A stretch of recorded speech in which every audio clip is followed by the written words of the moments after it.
Thank you for the opportunity to present today. Our managing director is actually in Korea at the moment, so I have the privilege of presenting the Blackstone story. These are our disclaimers, which can be read in more detail online.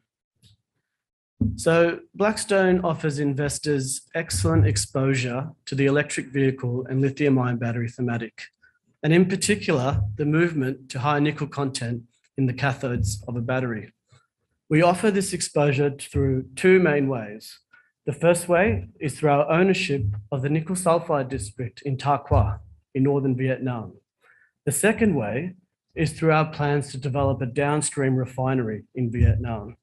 So this downstream refinery is going to purchase concentrate from the KHOA nickel mine and from other mines around the world, upgrade that concentrate into a specialty premium chemical product that goes into the lithium-ion battery.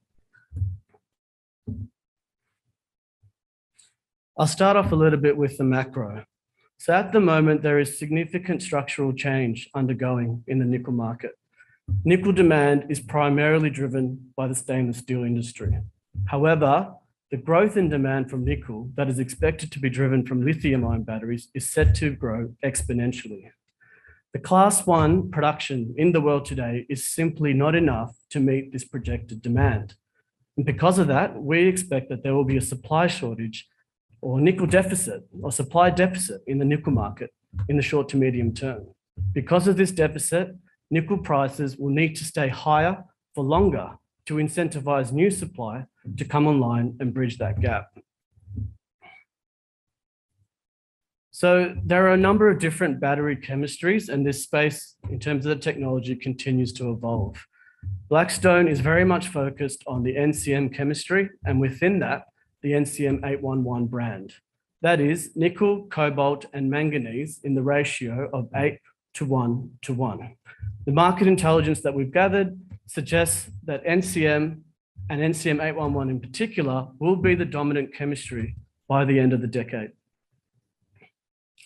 Blackstone's operations are ideally located in Vietnam, in Southeast Asia, in and amongst the largest cathode and battery manufacturers in the world. Blackstone's focused on a partnership model, and we believe that through these partnerships, we will be able to attract significant capital to help develop our project. The capital is coming further upstream as the race intensifies to secure raw materials to fill production supply chains. At the heart of our development strategy is sustainability, and we believe that our project has inherent qualities that lends itself to the highest ESG credentials. And we are partnering with leading innovators in the industry, including companies like Circular, to track and prove that we will have the highest ESG credentials and therefore become a preferred supplier of choice to the lithium-ion battery industry. So we've recently announced the completion of a $60 million capital raising. We are very well funded. As part of that raising, we brought on some of the world's leading fund managers, including Fidelity, who increased their position. And so we have a first-class board and management team that is well funded to continue and accelerate the development of our project. So this slide just gives you a very brief overview of the two business streams that we are progressing in parallel at Blackstone. The upstream business unit takes the rocks all the way through to a nickel concentrate. The downstream business unit is focused on partnerships and then production of the MCM precursor, which is the chemical product for the lithium-ion battery. So Blackstone's business model or development strategy is only constrained or is scalable to the extent that we are able to secure nickel feedstock. And so we have three main avenues that we've identified in order to fill and expand our strategy in terms of feedstock for the refinery. So the first one I've touched on a little bit is our own nickel sulfide district in northern Vietnam. The second is our strategy or partnership model with offtake providers such as Traffic Europe. We've been developing that relationship significantly over the last year. The third way is through our own M&A activity, and we recently made an equity investment into the Monago asset in Canada, and that shows our intention to continue to find sources of feed for our refinery. So So in terms of the upstream business, there's some critical events or milestones that we're achieving or planning to achieve in the short term. The first one is an updated resource statement, which will be coming out this month, and that will be followed by a pre-feasibility study. The ultimate aim is to achieve commercial production from the mine from around 2024, and that'll be aligned with the commissioning of the downstream refinery as well. So since we've gained access to the project, we have aggressively drilled. However, we think that we've only just scratched the surface. We've hit the first 5 out of 25 known targets, and each of those have had reasonable success. We've got 2 styles of mineralization, being your disseminated sulfide ore bodies, which are larger bulk tonnage opportunities. And then we've got your higher grade massive sulfide, which are smaller, higher grade, narrow vein underground mining opportunities. So the Banfuk deposit is the flagship deposit. At the moment, the resource has a circa 280,000 tons of nickel.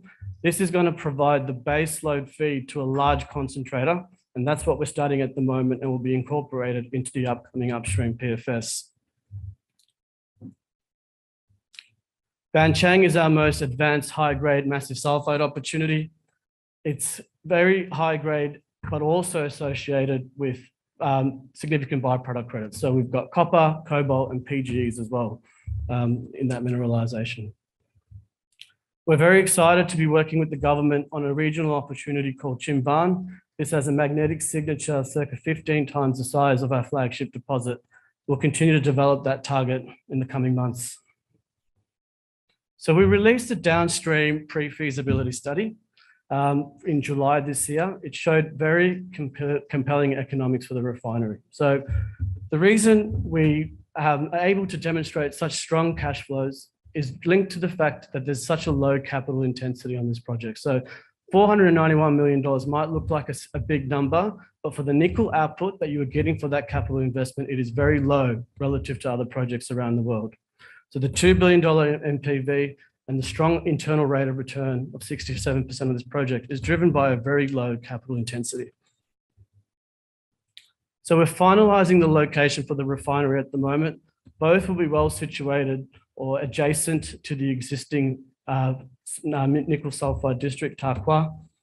Both have excellent access to renewable hydropower.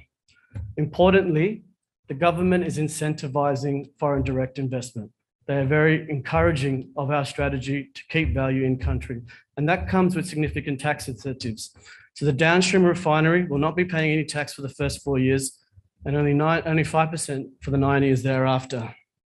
The other key point to make here is that VinFast, a part of a large local conglomerate in Vietnam, has started its ambitions to make electric vehicles as well. So we are focused on creating an aligned strategy whereby we might see our own nickel stay in Vietnam and go into electric vehicles in Vietnam. We are focused on trying to work towards that kind of strategy. So Blackstone has a first mover advantage in a sense. The flow sheet from concentrate to NCM precursor, we will be one of the first to attempt this. The important thing to note, however, is the individual components, the technical components that the team has assembled are reliant on well-established technology. So being POX technology and solvent extraction.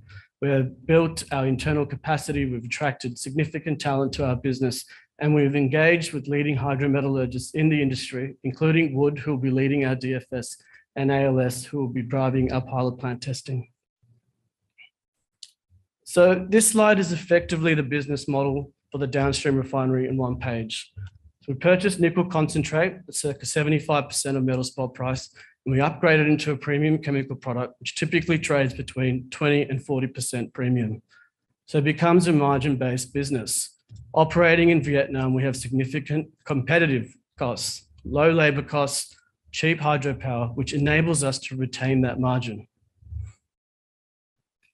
This just shows how the premium for NCM 811 has tracked historically. And as you can see, it typically trades between a 20 and 40% premium. We, in our study, used a premium of 20% at the lower end of that range. If you were to use something closer to 40%, which where it is today, the valuation of US $2 billion would increase to US $3.5 billion. This slide also shows, I guess, the robust nature of the asset. So the two biggest drivers of the valuation are the premium on the NCM, but also the purchase cost of the concentrate. And so what this slide shows that even if we were to pay a significantly higher amount on the concentrate, there is sufficient margin for a robust business case.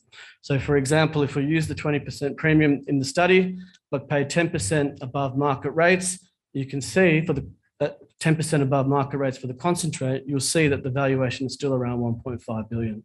So this is demonstrating that because of the competitive environment that we're operating in and our ability to retain that margin, we have significant economics for the project. So with the downstream business, we've recently completed the PFS, which I've just gone through, but the next 12 months is very much focused around technical de-risking. And so we are entering into 2 phases of pilot plant testing. The first phase of pilot plant testing has commenced at ALS in Australia, and the second phase, which will be a much larger pilot plant, will be performed in Vietnam at a scale that is representative of the ultimate refinery that we are going to build. And we believe that this is an important step to de-risk the project and ensure that commissioning, which we intend to achieve around 2024, can be done smoothly. I guess Scott is in Korea at the moment and he's having significant discussions. And obviously the other angle, or the most important aspect, perhaps of the next 12 months, is securing the funding for the refinery. And we believe, as I said earlier, that that will come through partnerships, and those conversations will continue to get advanced over the next 6 months as well. Thanks for your time. Thank you. Lunch is next, and we are back at 2:15.